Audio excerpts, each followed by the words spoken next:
And let's see what this fight's gonna give some fireworks.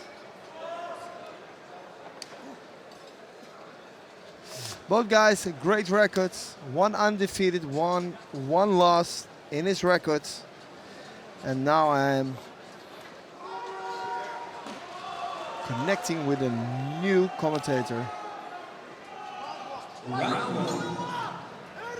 Doing also his work as the announcer. And here he goes. And ladies and gentlemen, it is my pleasure to be here at this huge event, the IFP Fight Series here in Genk, Belgium. My name is Daniel Austin. I'll be jumping in on commentary. Also my pleasure to be here with the one and only Andy Sauer. Hi, Daniel. How are you doing? It's amazing. I'll tell you what, this fight card is absolutely stacked, and I think the longer we go, this event is just going to get better and better. It's like a fine wine. The older it gets, the better it is. Taste. Exactly. So far we've had some great fights, and I think this fight is going to be really spectacular. We've just seen a lot of great other fighters already, and as we can see right now at the professional part of it, we see a lot of testing, respecting each other and trading the single shots to get into the mood, to have the right pattern, as we also can see right now. Yeah, and take a look at all the fans there in the background. Not even in their seats. They've come out here and are standing up. They are on, if they had a seat, they'd be on the edge of it, Andy. Awesome. That's what a great show has to have as an ingredient, right? Yep. And there may have been a shot there right in the low-hanging fruit, I believe. The warrior, Nua Ibrahimi, undefeated in 22 fights. The 20-year-old, let's go back and take another look here, see what happened. Oh, it looked like it went under the leg and may have rung his bell. Exactly. Not by purpose, but there is some recovery time for Noah. Andy, I'm sure that's happened to you many, many times in your career. What I see some guys after they get a low blow, it's like they have something to prove after this. You know what I mean? They seem so fired up. Yep. How do you get through something like that? There's no easy way out, is there? So Daniel, I shall be honest to you and to all the other people who are watching right now.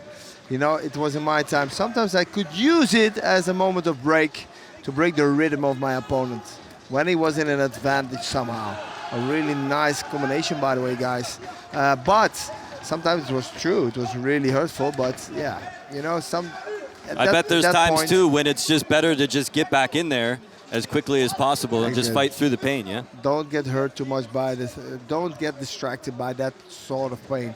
But I mean, you know, when you are in the fight, you don't feel anything. So in this case, man, let's go on. The adrenaline takes control. Oh, 100%.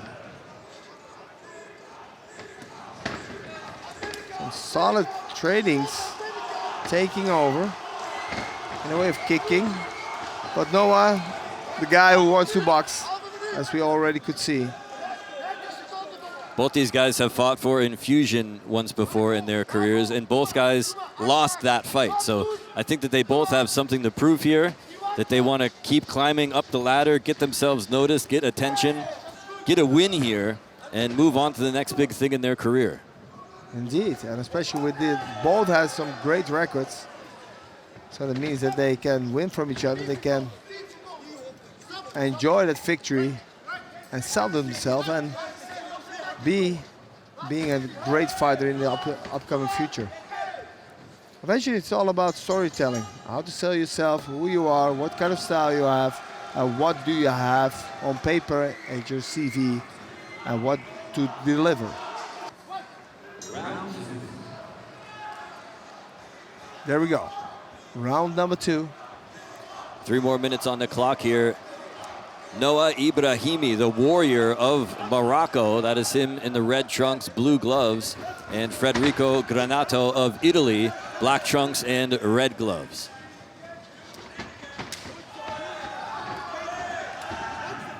Look at how quick this action is here. Both guys are really fired up here for round 2. Both trying to take the lead, especially when no one wants to put some pressure. He started with boxing And the Italian style is trying to force a kick to the head or to the body to start up with. So both different styles, but interesting to see when they trade.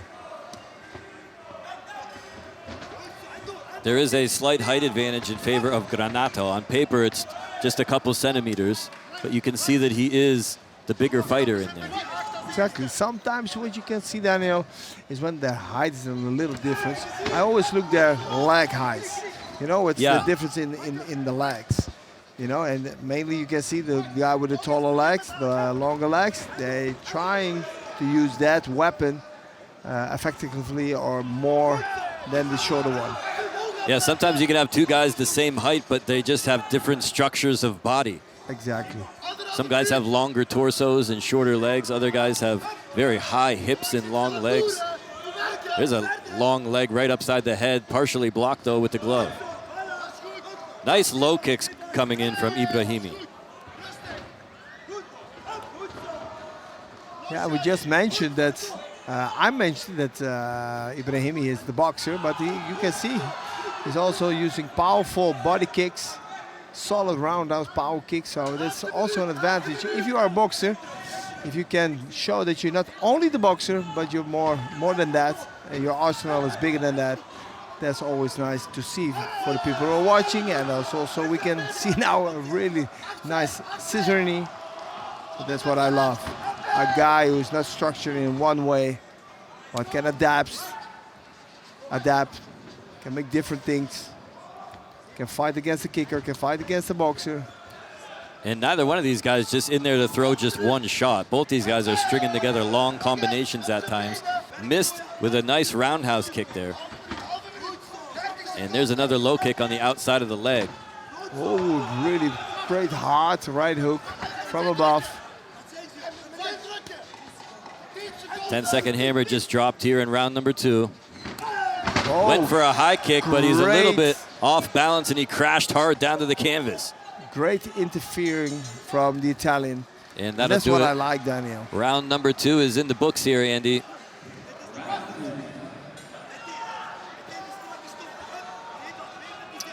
So, Daniel, so far, what do you have? I think that round 2 was close. I kind of have it 1-1 right now. I think that maybe Granato may have squeaked out that second round, but I think somebody could also have made a case for Ibrahimi. I think it has all to do here, right here in round number 3. Whoever wins this round might take it all. That's so nice to hear from you. I agree, because in the previous fights, really strong, explosive kickboxing combination, like the Dutch lad did in the past, ending up with the kicks, with the low kicks, chopping low kicks, interfering moment again from the Italian Granato. That was not the bell. That was somebody dropping a fork in the background. Was eating soup? They've got amazing catering here, by the way. Okay, didn't tried it out yet, but. And I think that Ibrahimi's got something to serve up here to Granato. And we're just talking about it. In the previous fights, we saw a lot of fights got decided in the last round. Yeah. That's the beauty of the sport. It's good, great matchmaking here tonight, too. A lot of these fights are very, very even, right down the middle. Thumbs up for the matchmaker. Right hand may have connected upstairs to Granato, but not before. Oh, he got a body kick in. And another good shot lands upstairs.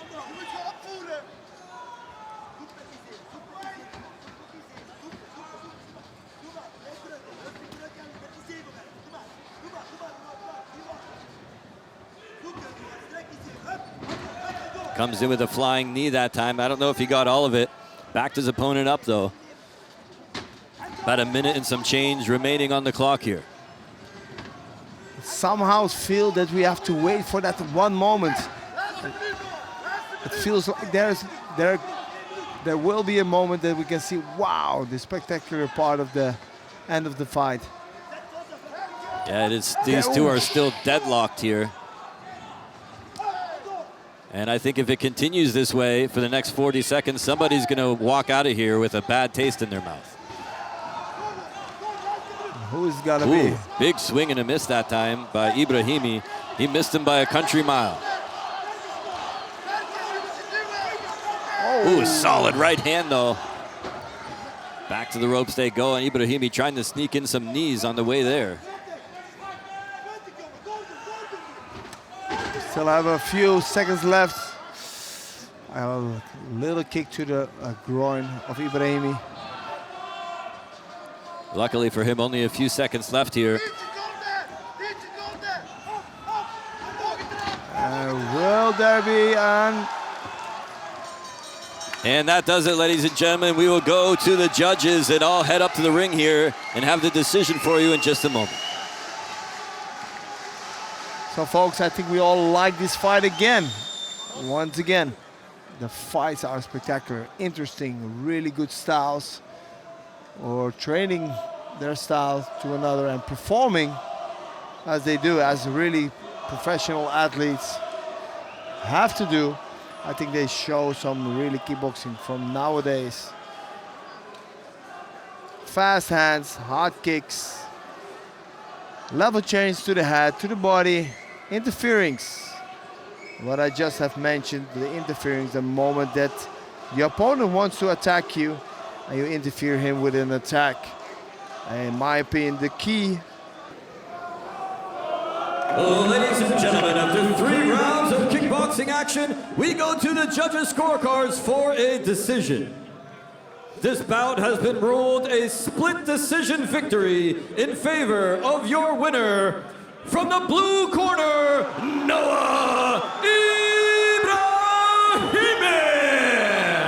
But it was really close. I think Ibrahim, a champion in the making, but I also a lot of credits towards Federico Granato from Italy, training out of the Netherlands, Tigers Hoe moeilijk was het om te Utrecht. winnen? Gewoon normaal. Iedere tegenstander heeft kwaliteiten en gaat vanzelf. Had je nog een moment dat je dacht van nou, nu ga ik hem weggeven? Nee, ik blijf altijd doorgaan. Al was er nog 10 rondes, ik knok gewoon.